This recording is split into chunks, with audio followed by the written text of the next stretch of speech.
Hello, my friends on YouTube. I hope the sound is good this time. Uh, today, today's subject is about the migration of the Muslims from Mecca and the migration today to the West. There are similarities between the two migration, and we're going to check and see why. Throughout history, that's not a new thing that people migrate from one place to another.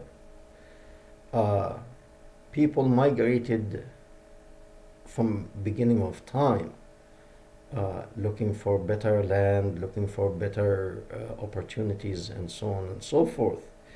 Even I believe in America until World War II, or maybe prior to World War II, people just came to America, and there was no health care system sponsored by the government or welfare system or any of that.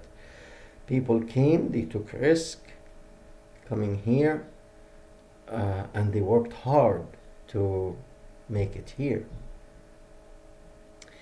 If this is the case, I don't mind people coming from all over the world to work hard and to succeed. But unfortunately, it is not the case.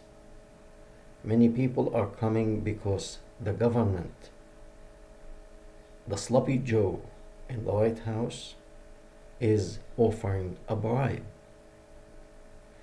Anyway, let's see what happened. Today,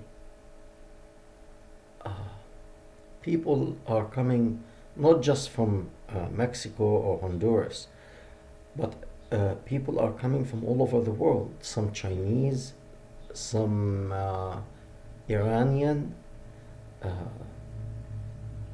some Middle Eastern from Islamic countries. We don't know, Syria and Iraq and so on and so forth.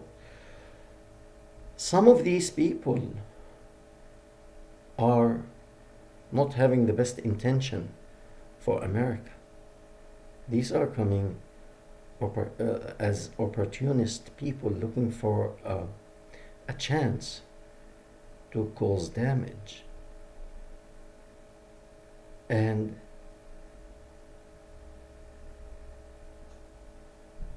they are letting them in. They are putting them in hotels, and they are giving them $1,500, I believe, every month as allowance. And if you have more kids, they give you more. Hey, free money. What is the objective here? In my opinion, I really think these people are working so hard in the government today to change America. In a way, they want the demise of America. I'm going to explain why, in my opinion, this is happening. It is, I think that they are looking at the swing states. And let's say a state like Arizona, it's a swing state, or Georgia, it's a swing state. And they are going to see, normally the difference when it goes Republican, it's about 10 to 15,000 votes between when it goes Republican. The Republican will get about 10 to 15,000 votes, and it's Republican. And if it goes Democrat, not by much, it's also within that range. So what they do, they will get these people to move them.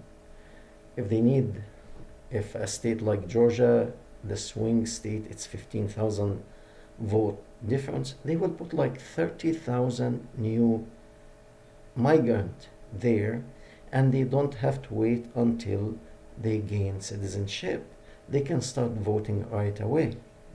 So when you put 30,000 people who are coming illegally to America, and tell them we are always going to give you money, but vote for us.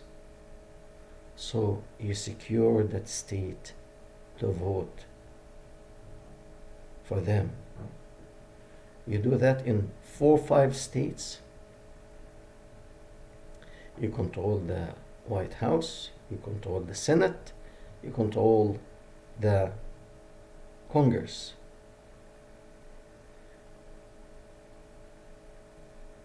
Now, there are few cases that it happened in history that we can learn from. Recently, 10 years ago, I mean, this is happening in America now, and if America economically collapses, the whole world will collapse. I'm not sure really if this is a feeling of guilt in America, that because we allowed slavery, so let's sacrifice America on the altar to be destroyed, to pay for our sin. Something within that line. Okay? Maybe really these people honestly feel guilty, or they feel they didn't pay enough for that slavery situation. I'm not sure. But anyway, this is a fact that we are dealing with now, that there are many people on the southern border of the United States are coming, and some of them are from China, Iran, Arab countries, Russia, all Central and South American people coming, and you don't know whether they are mafia guys, whether they are sleeper cell from the Middle East. You really don't know, and this guy in the White House is just letting them in. That could destroy the country, but it looks like this is what they want to do.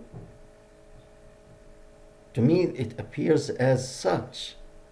Now, 10 years ago, the same thing happened in Europe when what was called the Arab Spring happened, and the Muslim people, some of them really, they were escaping the hell that they have experienced from they call the Muslim extremist. I don't call them Muslim extremist at all. It is people who apply Islam. Let's be honest. They are applying Sharia law. Okay? So these people went to Europe, and we saw what happened in Europe after that.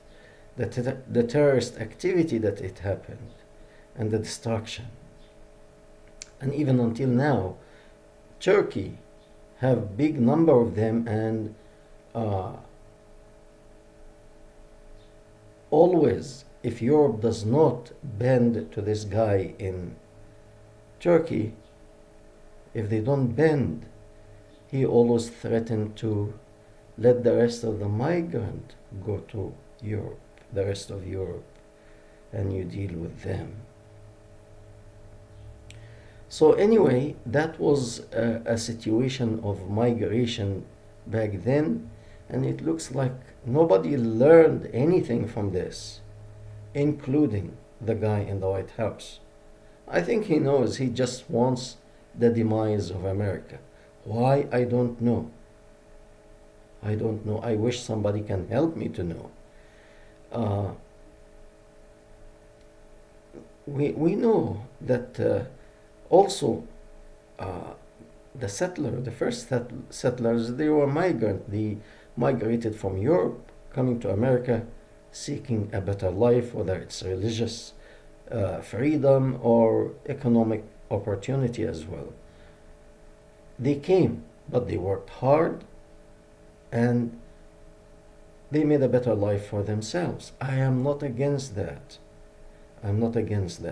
but nobody hand them monthly payment to help them, or to help them to be lazy in a way. They knew that they had to work hard. Now, we go back 1400 years ago when the Muslim migrated from Mecca to Medina, and the consequences that it happened then. As they say, there is no owner in the den of thieves. Okay? Thieves, they are willing to sell anyone, including his father and mother, brother and sister, for a nickel. Okay? One of these people killed the migrant who migrated from Mecca to Medina. His father was not a Muslim. He didn't agree to Islam. He slaughtered his own father. He killed his own father. Do you want to tell me that this was a great thing because he became Muslim and his father wasn't? No one with any little conscience would do such a thing. But again, there's no honor in the den of thieves.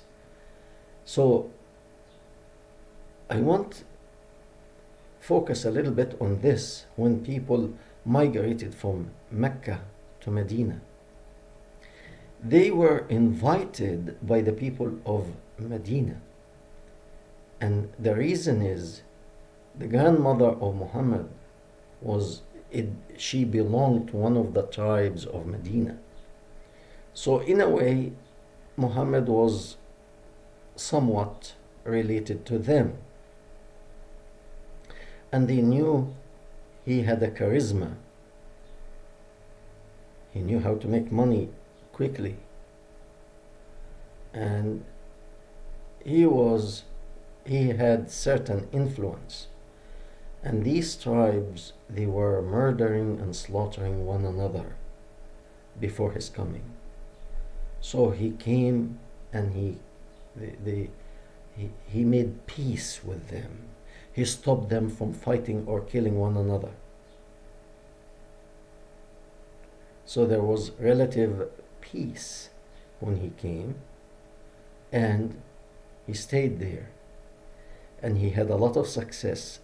I mean, he really had an army, and he was invading left and right, making a lot of money every day. He had an invasion average between 5 to 6 weeks. He and his army, or just his army, will go and invade a village, a town, a country, okay, and loot their wealth. The problem here is when Muhammad died. There is a saying in Islam, I don't know if the translation will be accurate, but like the best thing, it's actually, I think it's taken from the Jewish tradition. The best thing you do to a dead person is to bury him or her as soon as possible. You see that actually in the Jewish religion, the moment a person dies, quickly they bury him or her. I think it's because of the region. The temperature is very hot, and the person can rot, his body can rot very quickly, especially in the region of the Arab Gulf area, where now is Saudi Arabia. Yet when Muhammad died, they left him dead in his house. There was no air condition, there was no refrigeration, there was nothing. And the temperature in this area, it gets to 145 Fahrenheit or about 50 degrees Celsius. So imagine a dead body sitting in this temperature for 3 days. He started to rot. He literally started to smell bad in the house. Why they didn't bury him? Why? They didn't bury him because they were busy. Busy with what? Busy to see who will be the leader to control the money after his death. It was not to spread the great message of Islam. No. Who is to control the money? So the people of Medina, they didn't care. They didn't go to check on him that he died, or it's like, died. We had enough of him. That was practically the attitude. Okay? So we want our town back, Medina.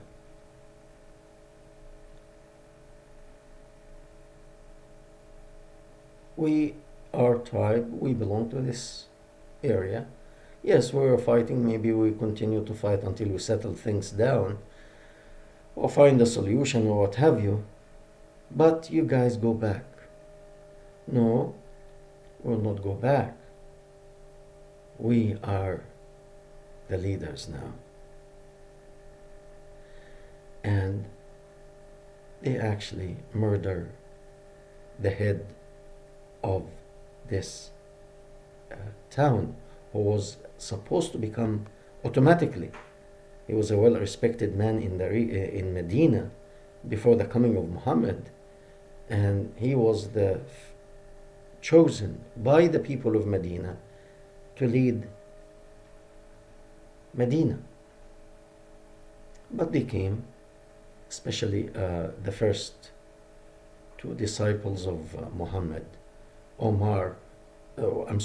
Abu Bakr and Omar, and they took it by force. They took it by force. Why? They want the money to stay in their pocket. They had political ambition. And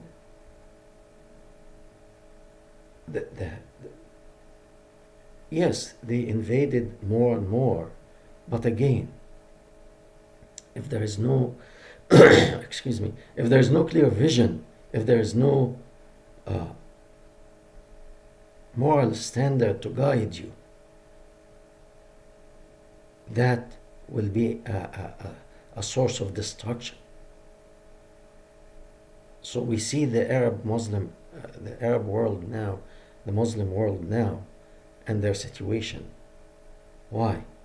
Why is it like that? Why there's no peace? They say peace be upon you all the time. But it's the most troubled region on earth. Okay? This migration went to Medina without clear moral standard. And today, the people who migrated to Europe from this region, few of them, I don't know the percentage, but some are sleeper cell in Europe. What would that take us or take Europe's to? And now, the people that they are allowed to come to America illegally, they are practically invited to come without knowing anything about them. What would the future of the country and the world? Because if America collapses, the whole world would collapse. I don't know, I don't have an answer, but this I'm saying because I can see these things. I can see what happened in the Islamic countries, and it looks like history is repeating itself here. And we don't see good result after the migration from Mecca to Medina by any mean. The fruit that we see today, it's not very good. And even back then, it was not very good. Why should we continue? If you have an answer, I would be more than happy to hear it. Thank you very much. We hope to hear from you.